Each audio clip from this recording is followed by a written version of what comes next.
Hey guys, how's it going? He's working on the underneath of the greenhouse bench today. I think we're finally going to be able to get the greenhouse bench buttoned up. It took a little extra time because we were getting all the plumbing on the outside done and all the electrical on the outside done, and we wanted to make sure that that was all perfect and working perfectly before we closed up the top of the bottom of the bench. And so today, last night he got everything done. He filled in the trench, and today he's going to do the bottom of the bench, which is very, very exciting. Let me show you guys. How's it going? Great, just starting. Just starting, and then I come out. So he's chopping up. This is just pine board. Is that what we picked up? So we just picked up cheap pine. And then in here, so you can see how this is all open. I know this has kind of concerned some people for a while. It's all going to be closed. So you're not going to see any of the plumbing. You're not even going to see the tile.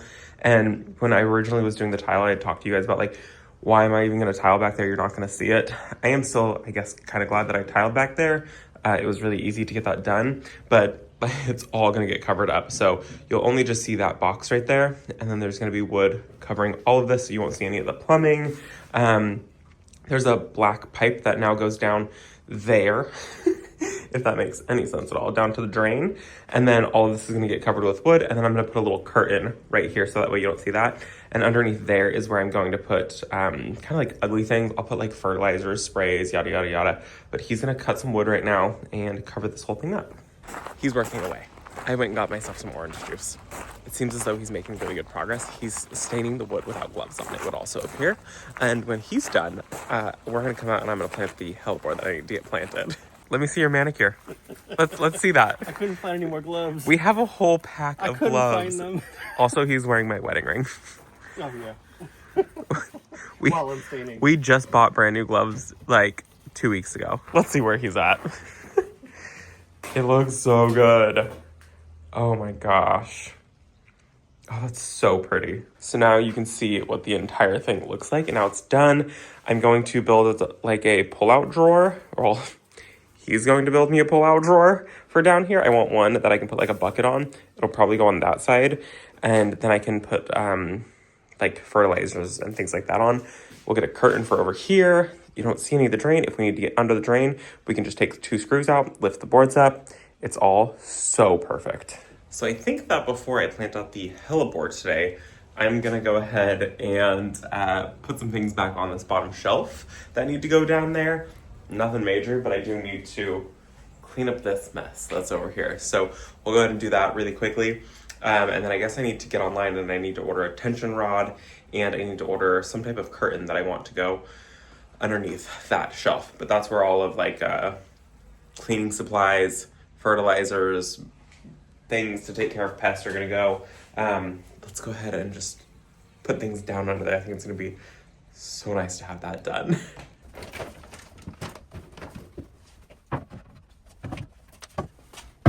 I started a little project of putting everything down there, and that turned into a big project of me cleaning the entire greenhouse. So the greenhouse is clean. The floor is stained. I don't care. That doesn't bother me. I brought in a smaller shelf. We had a really big one in here that went all the way over to like right here. And I think it was just a little bit too much. It was making me feel a little claustrophobic in here. So this is the perfect size shelf. This is the size shelf that I would like. Actually, I think I want one a little bit smaller than this. I think what I would like to do is have seedlings grow on this entire wall here. And what I want is I want shelving that's just a little bit wider than these 10-20 trays. And the shelving is going to be attached to the wall. So it's actually going to be, there's going to just be that much more room in here, which will be really nice. So my goal is for there to be probably like 3 shelves here. And that will be all of seed starting, all of plants, things like that is just going to be this direct wall. It'll make it feel like there's so much more room in here. That other shelf came all the way out to, it came out to here. So it was a lot closer. Now it feels like it's much more airy in here.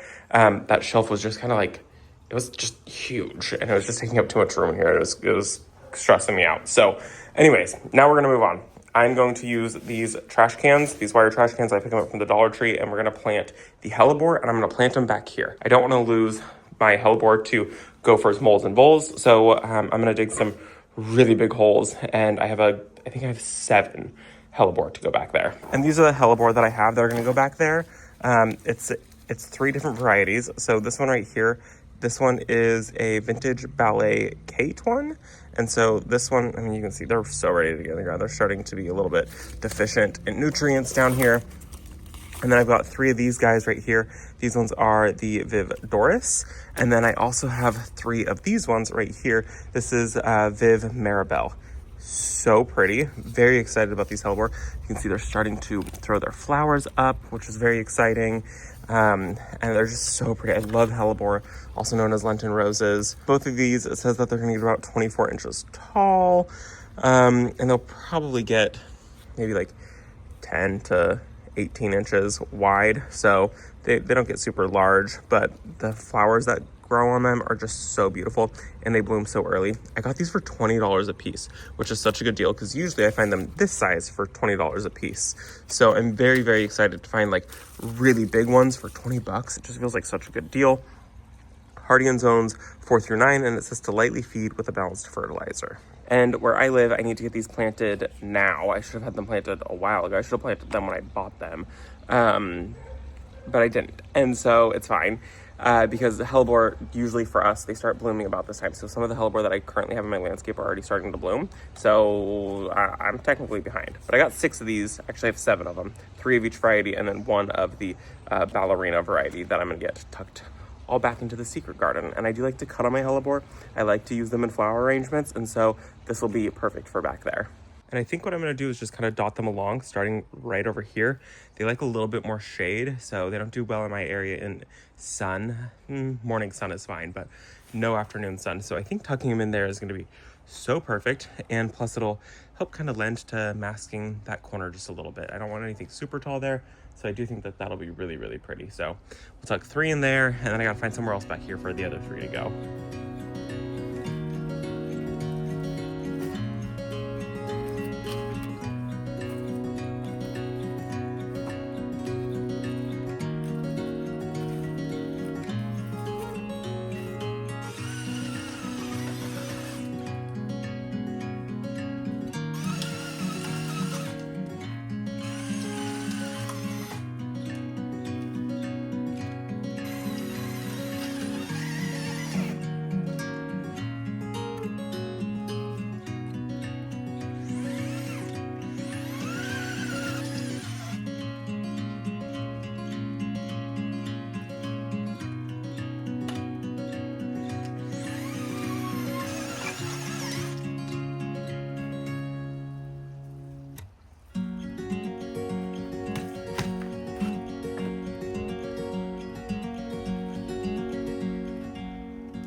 So excited for the hellebore to be in the garden. I did not plant the small one because I think I want to just put it in a container for now, but look at that. That's just gonna be like a little sneak, a little tease of some flowers back there, and they're gonna bloom so early, which is so nice. And so you'll come around this tree because this is where the pathway is going to be eventually. And then there are all these hellebore tucked in right here. and then right just up to the corner. So I did do all 6 of them. I thought I was gonna go closer to the house, but I don't think so. The pathway that's here, because I do have some tulips that are right there anyways. Did I say house? Greenhouse. I've got some tulips that are going to come up right there anyways. So even if I had these all up to it, you couldn't walk that way. So this will kind of guide you, and then you'll be able to walk around that way and then kind of over to that corner, and you'll be able to go this way because I have some plants in there. So this will just kind of be like loose meadow meandering pathways. That's all I'm doing in here. I think that I'm going to keep it very free, very informal, zero plan in this bed. I don't want any plans for here. I just want it. The plan is to be unplanned. And I think that that's going to work for me in my garden. I know that some people need a very strict plan and they know all of the placements of all of their plants. I don't want to be stressed out having to know everything all the time in my garden. I like things to look pretty. I like things to be unplanned, and I like things to not stress me out in the garden. I come out here to film videos and to garden. And if I find that I have to remember every little detail about every little thing, that'll stress me out. So I'm deciding not to, and this is going to be my carefree garden. That'll be the PC version of it. But I'm very excited about it. I've got Euryngum in the ground. So exciting. I've got Hellebore in the ground. I have some, fingers crossed, some Campanula in the ground. Campanula? I don't know, it's called Belladonna. I've got sweet peas, which I do think I'm gonna get some cattle panel. I think I need to do that. And I need to give them so they're gonna have some better support. I was gonna switch it out for just like wire, but I think I should just go the cattle panel route. It's what I know. It's the easiest and it's probably the safest method for making sure that my sweet peas don't flop. So that'll be for a different day though. I still have so much time before those things take off. I mean, like, that one's doing a good job, but the rest of them are pretty small still. So, yeah. Okay, great. So I think the only other thing that I really want to get done today, which should be taking care of the willow tree because I, already started that project, but I don't like to start projects and finish them, is going to be cutting back these begonias that I have. They got nipped by a frost. We got down to 32 degrees last night. So crazy, so weird. That doesn't happen very often here. And so it's time for me to cut it back. I've got some other things that need to get cut back in the garden, some things I would like to take out. But I'm really enjoying having a very slow January. And so I think I'm going to just keep up with that pace and just do lots of little things for January. So I waited as long as I possibly could to cut these begonias back. These are the Surefire, I think they're the rose, or no, these are the cherry cordial ones. I wanted the rose, but I couldn't find them. So I found the cherry cordial. Loved them. They were gorgeous. But as you can see, a little bit of a frost might have came. And it's turning these things to goo. So it's time to give them a cut back. I'm thinking that I'll probably be able to get them to completely winter over. Fingers crossed for me. They were so pretty and they performed so long and they made it to January, which is really exciting. And I would love to have them here again. So all I'm going to do is I'm going to come in and I'm going to hack them down. You can see, let me actually grab my pruners. So you can see, I'm just going to come in, hack these guys back. And look, there's lots of growth down here happening. See all of that? See all this really dark, deep growth? What I'll have to do if we do get down to really cold temps is I'll probably have to come in and protect it a little bit. But if I wait too long, all of this is going to turn to goo. And see how it's already starting to grow because we already have had some really warm days. So I want to get in, I want to cut it back before it really starts growing. Because like, look at this one. This one's already growing up kind of high. Ideally, I would cut this back down to here where, I mean, it would be fine if I cut it back down to here, but see, it's already got lots of like high growth points. So I want to come in, get it all hacked back before that happens. And then this should come back for me. This is a tender perennial for me. Tender annual. Definitely not a tender perennial. Tender annual for me. Anyways, it's an annual that I should be able to winter it over. They come back, I think it's like zone like 10 or something like that. I'm in a zone 9, but it should come back for me and it should do perfectly well. So if I do see really, really cold days on the forecast, I will come out and I will go ahead and cover them. So that way it just protects that new growth that's down there. I want to protect that. That's what's going to be coming back. I almost said next year, it's this year, which is exciting. So we'll cut this back and I'm just going to throw all these scraps away. If you're a really cool person, you can propagate begonias really easily. I don't care to have these propagated. Also, I think that these are ones that are under a patent, so technically illegal. But if you have other begonias in your garden, I guess begonias root really easily. And so I actually have one. It's called the Rex begonia peacock or something like that. I do want to propagate some of those ones because they're so pretty. The jays are mad at me again. So let's go to get this cut back because it looked pretty until this morning.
Okay, the begonias are cleaned up. It is a sad sight. There's nothing there now. So all cleaned up, ready to hopefully grow for next year and fill this spot back out. I have a giant hole there where we have to take out a tree. So I do need to fill that hole in at some point. And I also need to continue removing the Japanese anemones. And I think it's also time that I move the dogwood that I have there now that it's about dormant. Gotta move that one. And then I also get questions most of the time that this is in a video. Hello, hi, you can see me. It is a mirror door. We did build it ourselves. Yeah, it leads to absolutely nothing. So I like it. It's just a fun little pathway. And who knows how long it's going to be here because I changed my mind continuously in my garden. And then cleaned up this side of the begonias. It just feels so naked without those. And then I did come over to the Vitex and I pulled off the supports that I had here. So the branching that was happening on here, it was all starting to like flail out a little bit. And so it looks like the wood had hardened up enough for it to be able to support itself. So went ahead and took the support out. I still left the hook for if this year we end up needing to like give it some more support or something like that. If any branches start to flop, the support is there, the hook is there. I just have to rope it up. Ideally, you only rope things up or tie things up for about a year, and then it should be able to support itself. But, you know, that's not always the case. So fingers crossed that 1 year was long enough for this. So the greenhouse is clean. I cleaned up the entire greenhouse. Feels very nice. Brent finished the bottom shelf on there, which feels really nice that that's happened. I got hellebore all planted in the back area in the secret garden, which is very exciting. And then I got my begonias cleaned up and the Vitex support off. So slow, productive, good day in the garden. Some of my favorite days in the garden are mellow days. So I think this is where we're going to end the video today. As a reminder, do what you want to do in your garden. I hope that you guys enjoyed this video. We'll see you in the next one. Bye, guys.